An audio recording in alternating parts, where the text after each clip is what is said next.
It's amazing when you come into a setting and you see the kids' eyes just light up. Sometimes they're just intimidating seeing what they first perceive as a big, black, fluffy dog. But when they realize that they can interact with the dog and the dog gives them the love and the joy that they may not automatically get from other people because of their condition, it just draws them in.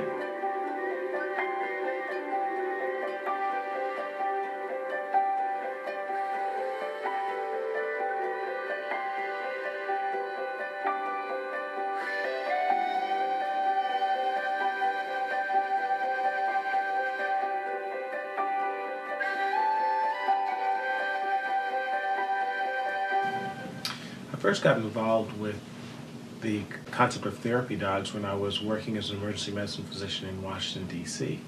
And I saw a woman taking a dog into each one of the emergency rooms and interacting with patients. Coming from Chicago, I didn't know they were therapy dogs, and I asked the woman if they were drug-sniffing dogs. And she said in quite some shock, no, these were dogs that they used to help the patients relax and to help them recover from their illnesses. At that point, I thought this was an excellent opportunity to pursue because I was looking for something that I could do with my daughter, both as a father-daughter bonding moment and to utilize our love of dogs and our interaction with our two pets in a positive manner.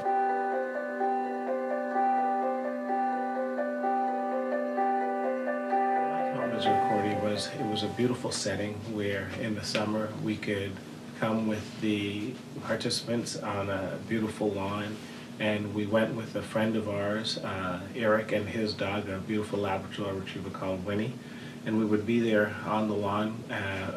Winnie was a retriever and loved to do tricks, and the kids would love to watch Winnie retrieve the frisbees, and our dog was more relaxed. She liked to just lie there as people rubbed her head in her stomach, and the kids got turns to showing how to make her sit and to lie down and to stay. But I thought it was a great way to not just bring the joy of and love of animals to the kids themselves, but I think it also helped myself and my daughter interact with people with a totally different perspective and totally different challenges. Sometimes in life you tend to think that the challenges that you have are all-encompassing, but this gives you perspective when you see the challenges that other people have to face, and in that way I felt that the Misericordia activity was as helpful to myself and my daughter as it was to the kids that we were interacting with themselves.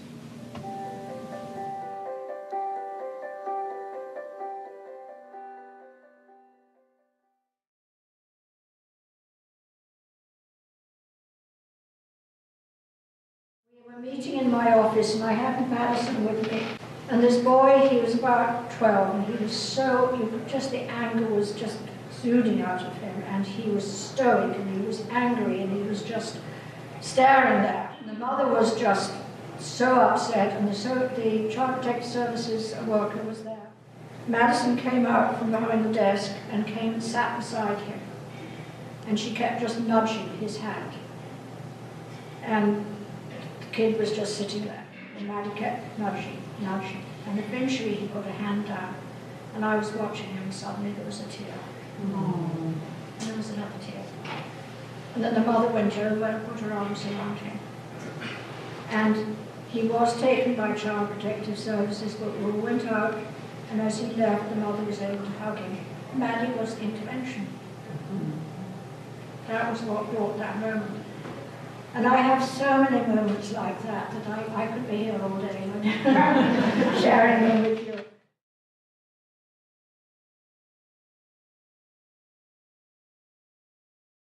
The day that we were there visiting, she was unable to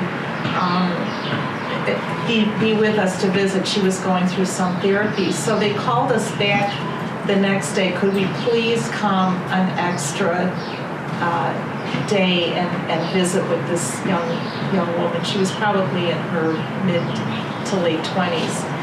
And so we came and we went down to the physical therapy gym, and Monty just went up to her, and she was whispering all kinds of things to him, and he was licking her face. And we went home and we found out that she passed away the next day.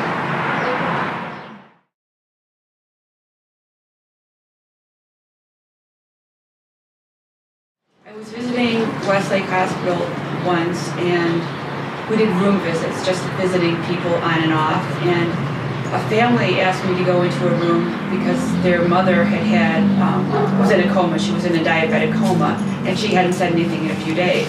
And so they said she adores dogs. So we took my therapy dog, Molly at the time, also a Newfoundland, and we talked to Cora, was her name, for a while. And then I asked if I could take her hand and pet Molly, and so I did. And then the first word she said was Molly, and her family burst into tears.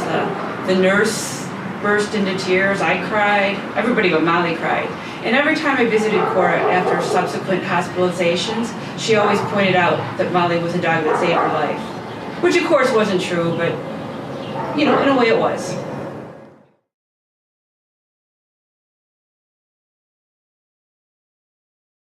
2 years ago, the day after Thanksgiving, I discovered that he wouldn't get off the bed and he wouldn't eat, which was very unusual for him because he loves his food. So I rushed him to the vet, and the vet took him in the back and did an x-ray and found a huge mass the size of a large grapefruit on his liver.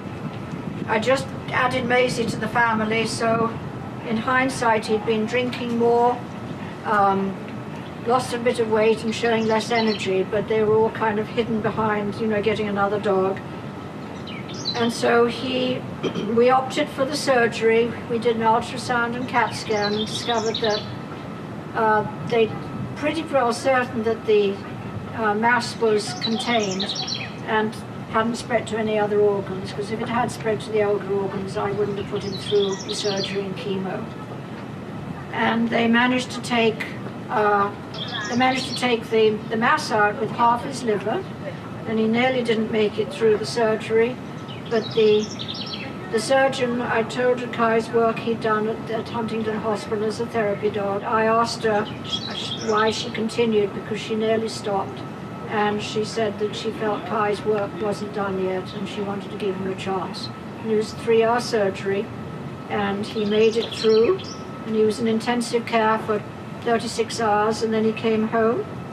And 1 month later, he was back visiting at Huntington Hospital as a therapy dog.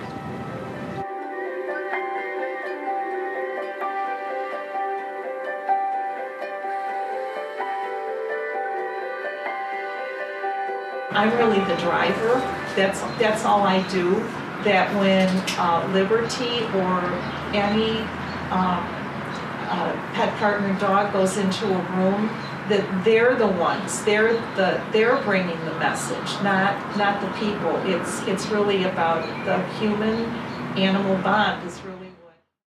Partners' goals are always to make people's lives better through animal involvement, and it's not just about dogs. It's also cats and rabbits and guinea pigs and miniature horses and llamas.